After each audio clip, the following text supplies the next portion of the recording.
Back again, another week, maybe a week and a bit. 11 films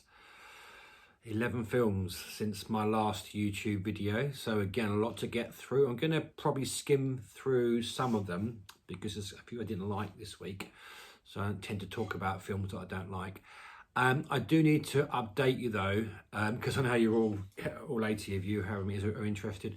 In my new algorithm. I did try to watch films without an algorithm, but it's been a total disaster. I end up just watching what I'm told to watch by people, watching films, taking half an hour to decide what to watch, blah, blah, blah.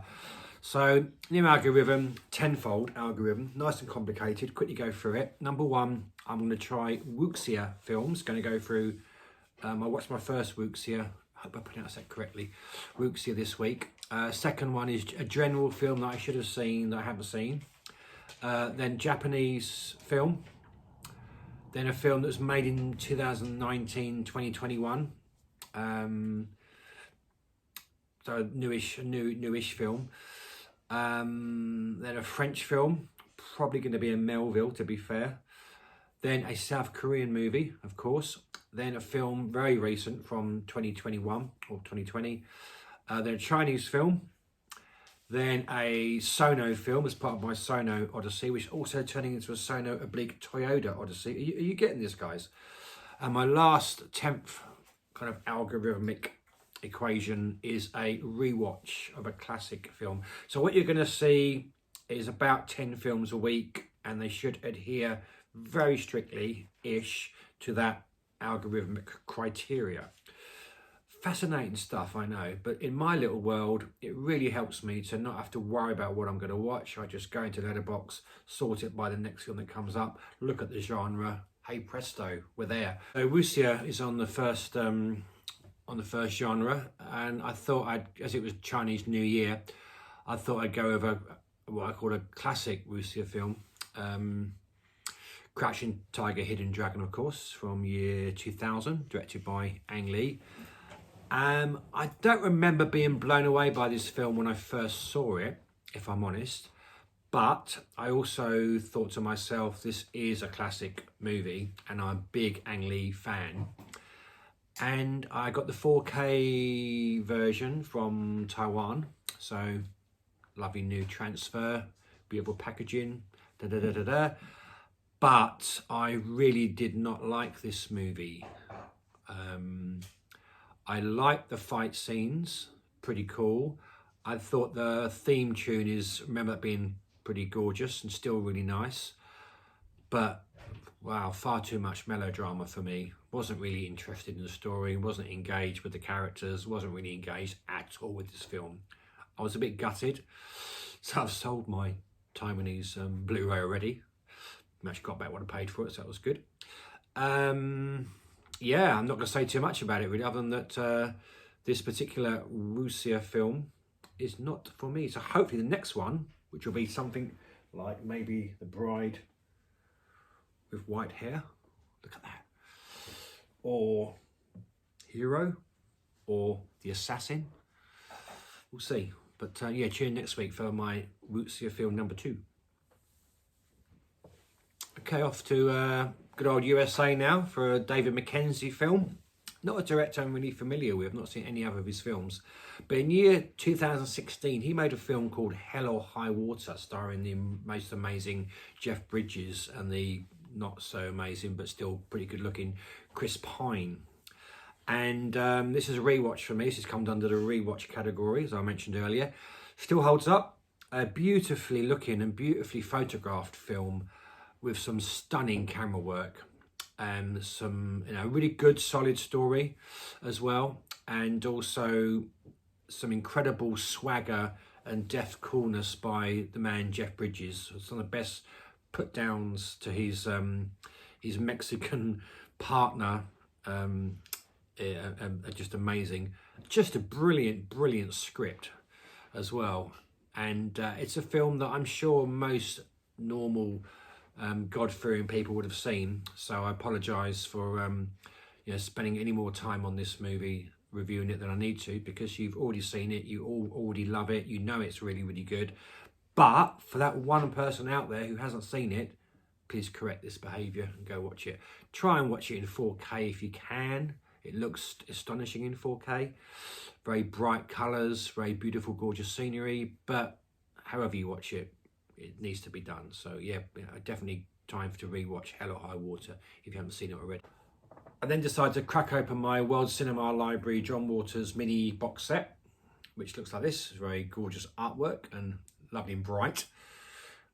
Serial Mum and Crybaby are contained therein with a nice booklet as well. There's Serial Mum, which I didn't watch.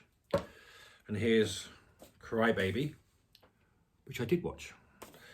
And the booklet, I'll just show you this, just contains the iconic image of Johnny Depp in this movie. Do you know what? I wasn't expecting too much from this one. I thought this is going to be really dated, made in 1990. I remember it vaguely, but I do remember loving it when I first saw it. But I thought, I'm a 55-year-old guy now. I'm not really going to be into it as much. Thing is, I love musicals. I love musicals. I love all types of musicals. So that's probably the reason why I did still absolutely love this film. It was riotous. It was subversive. The humour is mischievous and subversive, but so much fun. I mean, it brought a massive smile to my face when I saw it. I really enjoyed it. Johnny Depp was just delicious, fantastic. So the whole cast, the songs rocked. I mean, it's a film that not a lot of people talk about. In fact, I don't hear a lot of people talk about John Waters very often. It's just so energetic and so much fun. And, you know, I mean, obviously John Waters is an incredible character. And I think it's set in the 1950s, so it's got a Grease vibe to it. But it feels like Grease is a poor relation to this film. So, I was just blown away. Just so much fun. Great stuff. Then just quickly over to Japan for a little while, because this movie, I've never seen it, made in 2000, getting a lot of buzz at the moment because Arrow are re-releasing it in a kind of a beautiful box set in 4K. Battle Royale. Yeah, it was a good solid film. I think I watched this film too late. It felt to me like a mildly diverting kind of movie. Solid 3-star. Some good action sequences. Some interesting social commentary. A really cool classical musical soundtrack, which kind of didn't quite fit, but it did. It was interesting. It didn't blow me away. I will probably not watch it again. Glad I did though. Won't buy the 4K box set, obviously. But yeah, that was Battle Royale, just summed up in a few words, to be honest. Then I rented a film actually, because I thought it'd be one that I was gonna buy. It's a try before you buy kind of deal. A film from 2019, directed by Oliver Lax. He's a French-born director, I think living in Spain, or the other way around. So it's kind of a French-Spanish movie called Fire Will Come. First 10 minutes completely blew me away. One of the best opening sequences I have seen in a film for a very long time. So I would at least recommend you watch the first 10-15 minutes. Incredible. Won't tell you what happened, but amazing. Then it kind of sagged massively. Really sagged for me. It's kind of reminded me a little bit of Jean de Florette without the drama. It's kind of set in Spanish countryside. A guy who's been in prison for a bit of pyrotechnics comes back to his village and spends some time with his mum, getting to know her, getting back into the swing of country life. Lots of prejudice, obviously, against him for what he's done. But ultimately a character study. I just didn't connect with this film at all. I didn't see the point of it. I don't spend too much time on films I don't like. I'm sure a lot of people love this film. It did get some really good reviews, part of the reason why I saw it. But apart from the opening sequence, nah, didn't do it for me. So not one for me, but young director who may well go on to great things. We'll see. Okay, so this is where stuff starts to get really interesting for me, because I want to talk about a film from 1969. I don't really watch films from the 60s or the 70s very often.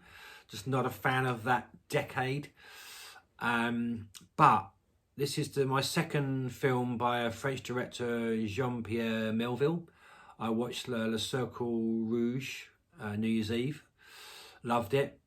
I thought there's something unusual and special about this director, so I decided to continue his filmography with a film called Army of Shadows, a film set in the Second World War about the French resistance, and it's kind of futile attempt to make headway against the German resistance.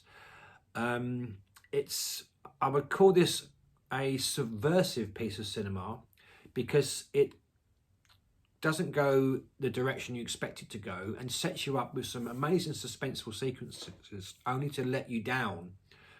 But in some ways I love that. I won't go into the detail, but there's a few sequences where you think that, you know, someone's going to be rescued or someone's going to be saved, their life's going to be saved, and the opposite happens. And it's, I guess what the director's trying to show is that with the French resistance, you know, ultimately they did not get out to achieve what they hoped to achieve, and there were many lives lost and many men and women who were committed to the cause and just doggedly got on with the job, but for little reward. And in some ways the film spends a lot of time showing a lot of silences in the movie, a lot of scenes where they're just going through their daily business, but ultimately they know this is not going to end well for them. I watched this via BFI Player. I then picked up this incredible box set, which includes lots of the director's other works, which I haven't seen. It's the Studio Canal box set. They actually got on the CEXWeBuy.com website for just 25 quid, which is not bad actually, considering this has got, I think there's 1, 2, 3, 4, 5, 5 films plus a bonus disc. And yeah, lots of goodies in here, very attractive as well. Open up, kind of digibook feel to it with a booklet.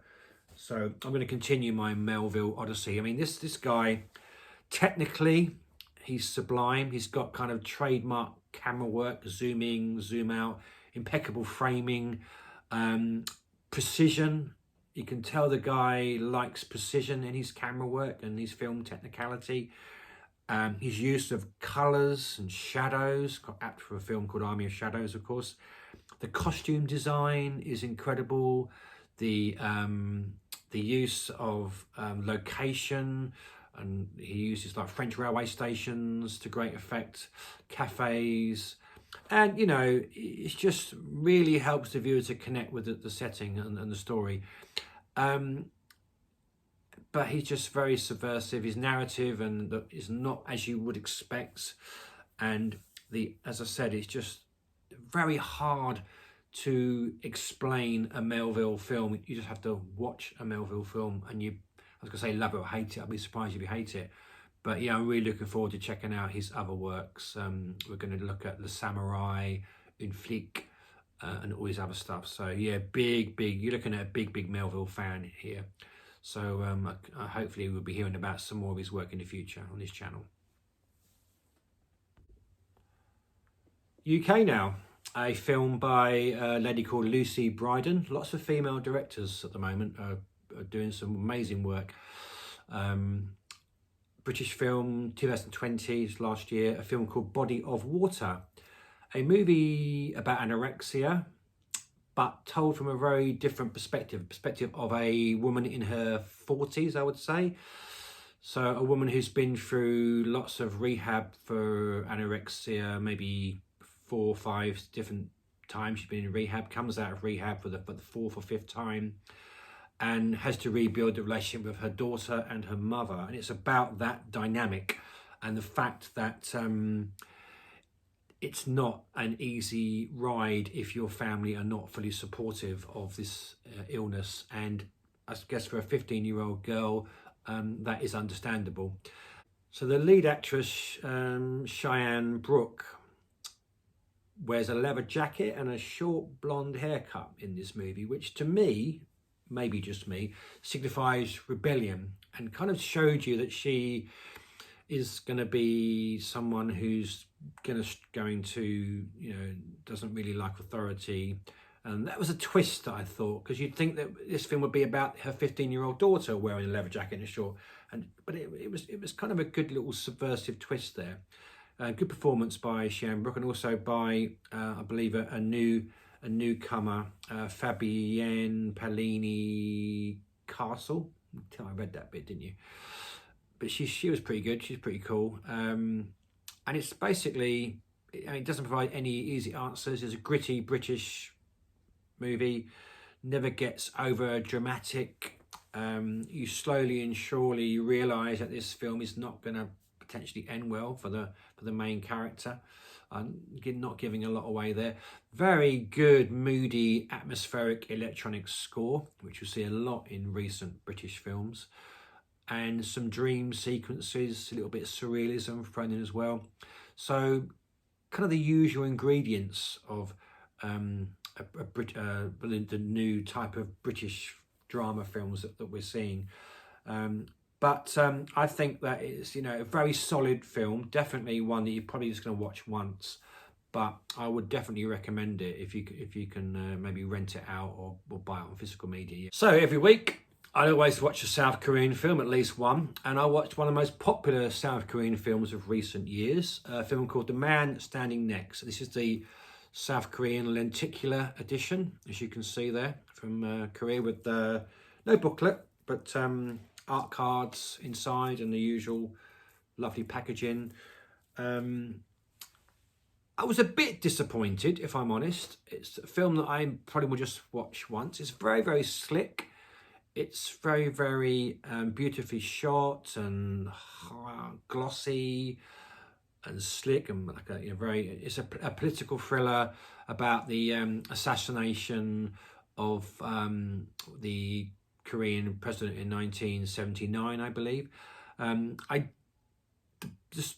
film starts slow, builds momentum as the film progresses. A really great plot and storyline, based on real events, of course. Quite hard to follow and understand for an old man like me, so I just kept checking the plot on IMDb or Wikipedia, to be honest. But it was certainly built to a really, really great climax. Acting is top notch, as you would expect. I got a bit lost in the cinematography and the costume design, all that kind of stuff, because technically this film blew me out the water. Okay, 2 more films to go, and oh my word, they're both amazing. So I'm really excited about both these movies. The first movie I streamed on Mubi. Again, pretty recent film, 2018, directed by the director of Birds of Prey, Emancipation of Harley Quinn, a lady called Kathy Yan, who Chinese born, lives in New York in America. So the film I'm talking about is a film called Dead Pigs, which is a kind of a mismatch of the two cultures, America and China. This is a really, really brilliant, charming drama comedy. And the story's got a delightful assortment of characters and stories that interweave across the main plot, which is about a big Chinese conglomerate wanting to buy a big piece of land to make some Spanish style looking accommodation. And obviously they want to, there's a woman who refuses to leave her property. You heard this before, but that's kind of the central plot. But it's also lots and lots of characters in this film, lots of content about family relationships, father-son, brother-sister. Also a really good rich girl meets poor boy love story thrown in for good measure. So many great elements to this film. Brilliant electronic score, a fantastic, in my opinion, because I'm a sucker for this, a fantastic big musical number, sing-along musical number within the film. So I think, this explains a little bit why I like the Birds of Prey movie so much. I'm not really a DC fan or Marvel fan, but I really like the last Birds of Prey movie. And I think this director is one to watch out for. It's such a great fun movie. It's such a big heart. And yeah, it's still streaming on Mubi. Please, please, please check it out. Can't wait for it to get a physical release, because it'll be one to rewatch again and again. Dead Pigs, brilliant stuff. So my final film almost got the premium Blu-rays 5-star treatment. 4.5 stars, I think I've given it in the end. A film from 2003. This is my kind of Sono replacement. I was going to watch a Sono film, but instead I watched a film by a director called Toshiaki Toyoda. As recommended once again by Mr. Touch of Film, YouTuber Hus from the YouTube channel Touch of Film. A film called Nine Souls. And I bought the third window release of Toshiaki Toyoda, The Early Years. Contained therein is Porno Star, Unchained, and this movie Nine Souls. Apparently his best film is Blue Spring, but I don't know how it's going to top this movie. This is absolutely fantastic. This is amazing. It grabs you from the get-go with this effortlessly cool soundtrack and slow-mo sequences, and just really, really cool.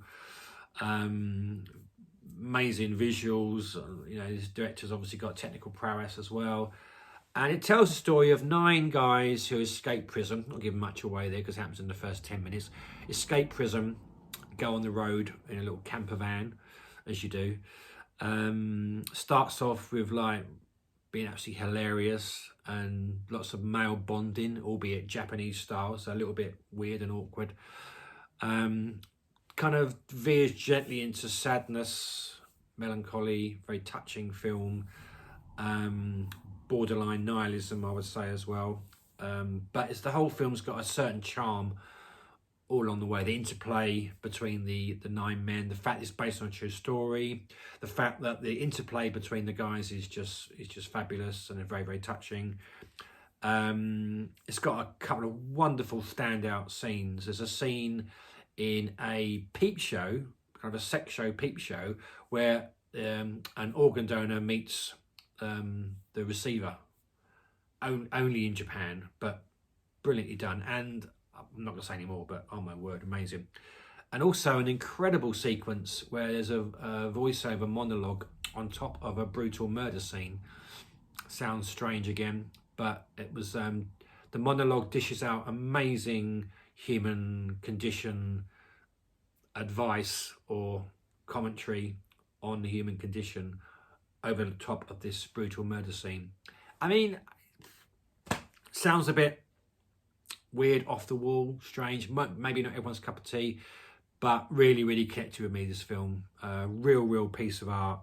And I mean, any movie that has the line when one guy says to another guy, do you want to get a perm together? I mean, come on, that gets my vote. Great. I mean, the film is bleak, the film is melancholy, but it packs a punch. It's a real mix of joy and hilarity, and it's beautiful. This director is just, I can't wait to check out the rest of Toyoda's stuff. It's just a proper auteur and a real talent. So as you can tell, I really was, I'm going to change my 4.5 to a 5-star, I think, because I'm ready to watch this film again. But if you haven't checked out, and you can still get this box set for about, I don't know, 18 quid with the 3 films. I think it's not out of print yet. Never heard of him until Touch of Film mentioned him, so glad that he did. Cheers for that. There we are, another 10 or 11 films in a week, which is a lot. I'm not working still, so that's my excuse. I keep saying every week I'm trying to get a part-time job, so wish me luck with that. Maybe a few less films if I get a part-time job, but yeah, stay safe everyone. Let's hope we can all get back to some normality soon. But in the moment, I suggest you escape into the world of film. That's because that's what I'm doing.